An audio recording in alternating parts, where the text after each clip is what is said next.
நீங்க அந்த ஆதி சொன்ன கதை சொல்ல வரவரா? ஆமா, அசிஸ்டன்ட் டைரக்டர்.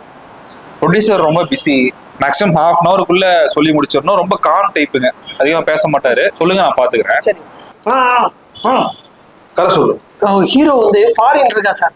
ஃபாரின்ல சம்பாரிச்சுட்டு வில்லேஜ்ல வந்துட்டு விவசாயம் பண்ணலான்னு இப்பயும் கொட்டாய் வாய சொல்றேன், அவனுக்கு சத்தம் வருது. வித்தியாசமா இருக்குங்க சார். சார் அது ஒரு வயசான தாத்தா பாட்டி சார். அவங்களுக்கு வந்து 2 பசங்க. லவ் கதை, ரொமான்டிக் கதையா சொல்லியா? இருக்கு சார், இருக்கு. காலேஜ் சார், ஐடி டிபார்ட்மெண்ட், எல்லாமே பொண்ணுங்க சார். ஒரே ஒரு சீட்டு பையனுக்கு. அந்த பையன் தான் ஹீரோ. நீ கல்யாணம் பண்ணலான்ற போது அவங்க வீட்டுல ஒரு பொண்ணு பார்த்தாங்க சார். அதுதான் அனுஷ்கா.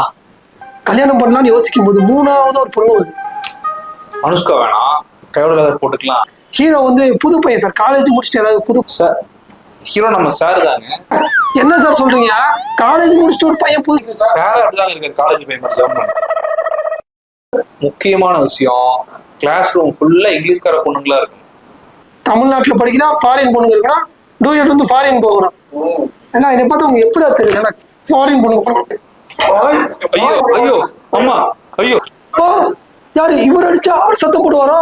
ஏன்டாட்டு வாயை கிழிக்கிறா. இப்ப எப்படி பேச வாழ்க்கை